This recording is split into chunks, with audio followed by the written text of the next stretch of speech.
guys! So welcome back again to my YouTube channel, Engineer Quiste Motovlog. So for today's vlog guys, magandang panahon ngayon guys ngayon ay Sunday guys. Ako ay nagpa-schedule sa Big Bike Medic sa may Santa Rosa, Tagapo Road. So ang plano ko ngayon guys, ipapagawa ko dito kay Senki ay magpapapalit ako ng fork seal. So dito sa aking suspension sa harap guys, kasi nung nakaraan linggo nakita ko na may pauti-uti ng tumatagas sa ano niya, sa kanyang fork. So kinontak ko ang Big Bike Medic kung may available sa kanilang parts. Ayun, at by order daw. So nag-down payment ako sa kanila para ma-order yung parts. Kaya ito ngayon kayo na pa-schedule ako ng Sunday ng installation. So let's go!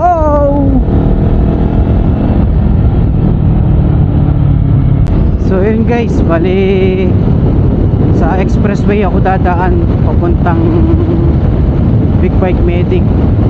So select siya, ang alam ko exit ako ng sa may Mamplasan para doon ako dumaan sa may bypass road sa may SM Santa Rosa. So after nun liliko ako pakaliwa doon sa may Petron, sa may baybay lang doon ng Robinson. Ang alam ko ang location ng Big Bike Medic main branch. So magandang panahon guys, sana wag umulan para safe na safe tayo sa ating pagdadrive. So pangalawang beses ko na nga pala guys na magpapa-maintenance dito sa Big Bike Medic, kasi yun nga, so trusted ano siya, trusted sa pagdating sa mga pagme-maintenance ng big bike. So syempre gusto ko rin naman ma-avail yung kanilang discount para sa mga member ng Ninja Philippines. So shout out again sa Ninja Philippines. Malaking bagay ito pag mga magpapa-maintenance ka na sa Big Bike Medic. Meron silang 10% discount sa lahat ng bibilin mong parts. So napakalaking bagay ng 10% guys. Pag ikaw ay may halagang 10,000 na bibilin na parts sa kanila, so maka-discount ka ng 10%. So 1,000 din yun, pandagdag na rin sa labor ng mga mechanic nila. So ito nga pala si Senki ay magti 3 years na sa akin, kaya sulit na rin, at buti ngayon lang din siya nagbigay ng problema. I mean, hindi naman, minor problem pa lang naman, pero kailangan na natin ma-prevent para bago pa lumala ay kailangan mapalitan na agad tong fork seal nya, para naman sa safety rin ng ating pag-rides. So pagtingin ko guys, pagdating ko sa Big Bike Medic, titingin din ako ng ibang mga parts na pwede nating ikabit kay Senki kung kaya ng budget. So titingin din ako doon ng mga gulong. So medyo put-put na rin ng gulong ni Senki guys kaya nagbabalak na rin ako ng pagpapalit. So sana man ay may makuha tayong pasok lang sa ating budget. So ito guys, mag-exit na ako sa SLEX.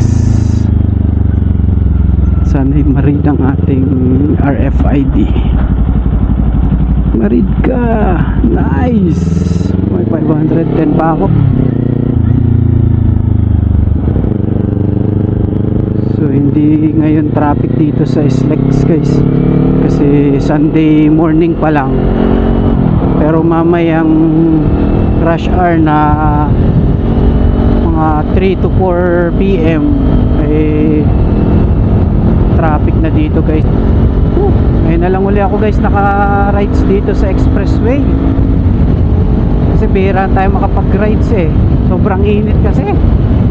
Tapos yun, medyo busy palagi tayo sa work, kaya ngayon lang uli tayo nakapag vlog dito. So sulitin na natin kasi bihira lang to. Let's go. Woo! Namiss ko tong gantong mabilis na rides guys ha. Basic.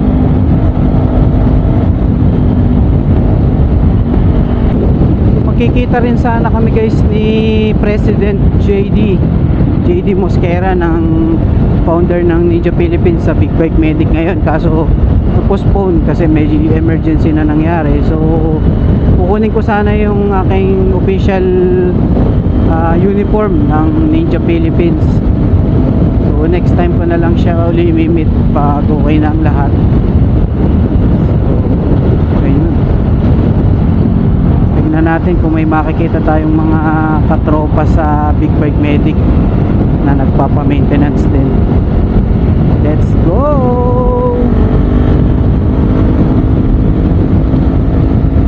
Lapit na matapos guys itong road widening ng SLEX oh. Quality na to kapag ito'y natapos lahat. So hindi na mababawasan na ang traffic dito. Kasi alam ko yung papuntang Quezon, yun malapit na rin yun matapos. Baka by next year bukas na ang bagong expressway papuntang Lucena. So madali-dali na tayo makakapunta ng Lucena. More on expressway na tayo.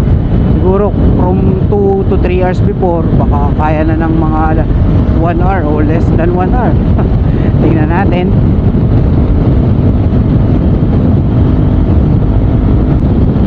Yun na lang, hindi masyadong ramdam ang init pag gantong tumatakbo. Tayo naman ay naka air cool na long sleeve ng parak clothing. So araw-araw parak tayo guys.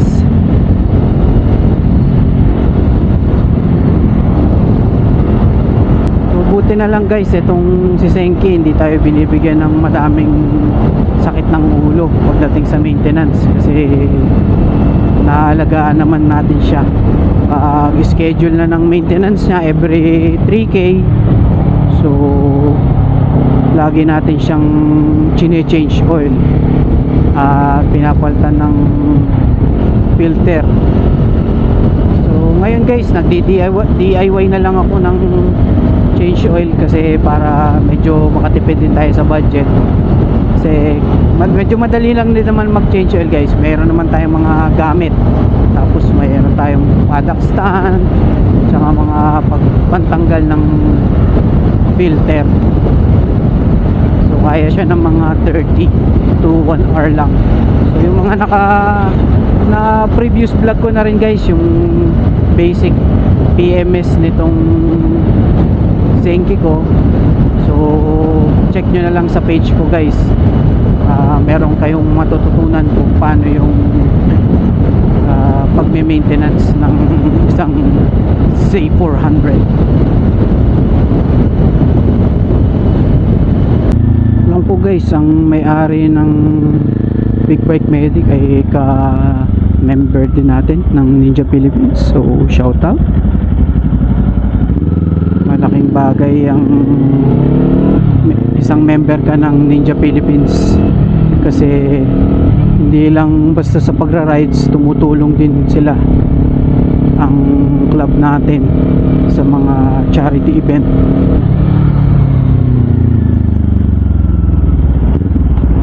So napakagaling ng ating Press JD, napakasipag.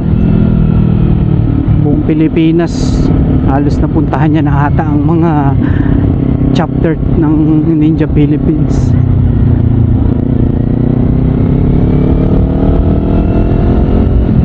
So pinadadaan ako dito sa SRIT or Integrated Road ng Santa Rosa. Ito guys, daan din to papuntang SM Santa Rosa. Hindi tayo sa Santa Rosa nag-exit para mas mabilis dito guys sa may Mamplasan pag kami pumupunta ng SM.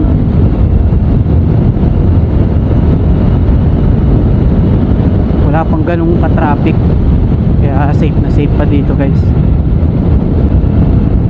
So hindi ko lang alam guys, ayun oh, possible yung aking fork medyo may tumatagas na. Kung makikita nyo guys, eto siya. So konting taste na lang Senki, mapapaltan ka na rin ng fork seal mo. Let's go.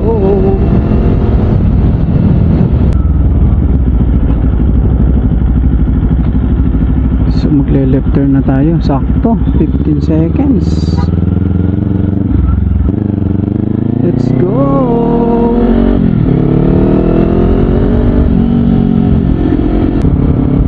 Lapit na. Sana, ayun, Big Bike Medic guys, nakita ko na. Bukas na ba? Oh, sakto 9:01 oh. 9:01. Alam ko 9 AM nagbubukas sila eh, kaya tayo ay timing na timing sa kanilang opening. Sakto opening ha. Dito tayo sa tabi. Dami na agad motor nakaparada oh.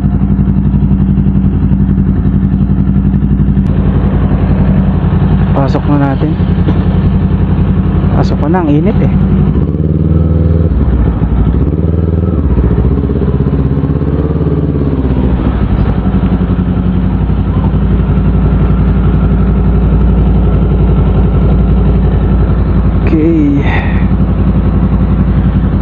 Bali ma'am, ako yung naka-schedule na ano, yung sa pork seal.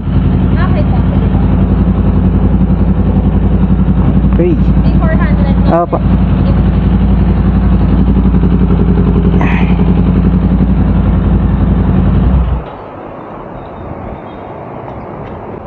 Eto, parang ano siya?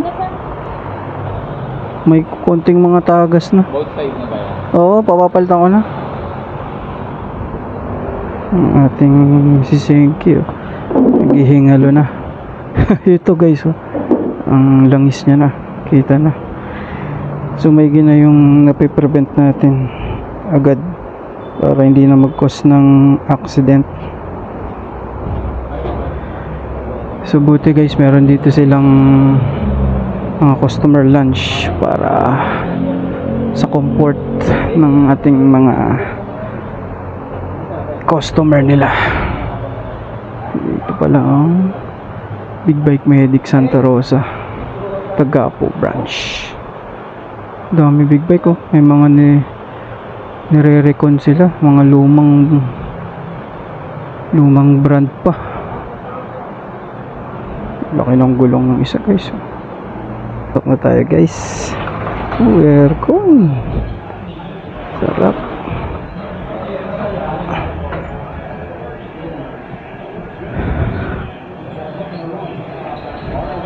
Ang lamig guys.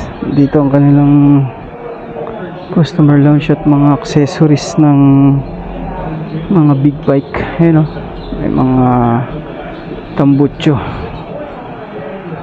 anything. So visit natin guys ang mga accessories nila. Let's go.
So what's up guys, so tapos nang magpalit ng fork seal dito sa aking Senkia na guys. So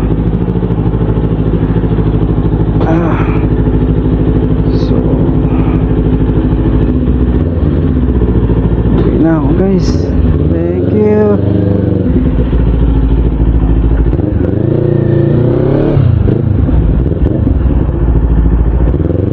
Okay guys, 2 to 3 hours din niyang pinaltan ang aking fork seal. So sa tingin ko naman maganda ang suspension ng harap ko ngayon guys. Oh, ramdam ko parang smooth ang pag bounce. So mamaya titignan ko ulit kung baka may tagas or something. So sana naman ay okay naman ang gawa nila. Okay guys, bali ang binayaran natin ngayon ay nag-discount sila ng 20% sa labor at 10% sa parts. So total ng 2505 yung labor tsaka fork oil. Tapos yung fork seal naman ay 2850. Sa 5,000 plus 5,300 something.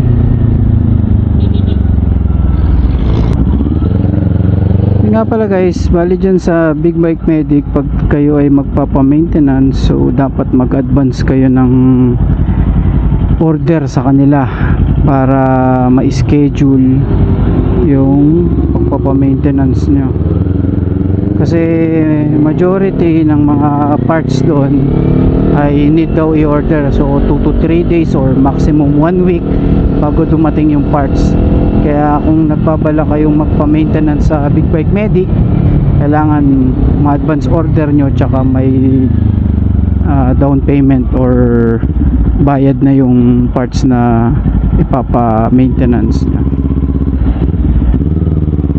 So overall naman tingin ko quality ang gawa ng Big Bike Medic. Ang pagandaan din pati sa shop nila guys, open sila ng Monday to Sunday, so 9 AM to I think 6 PM or 7 PM. So napaka convenient, kahit weekend makakapagpa-maintenance kayo sa Big Bike Medic. Specialty nila ang mga big bike guys, kaya wala kayong magiging problema.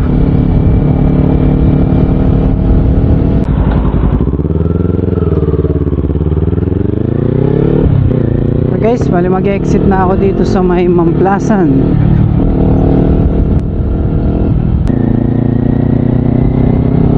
Nandito na tayo guys. That's all for this video guys. Thank you for watching. Please like and subscribe my YouTube channel, Engineer Crispy Motovlog. See you in my next vlog. Thank you.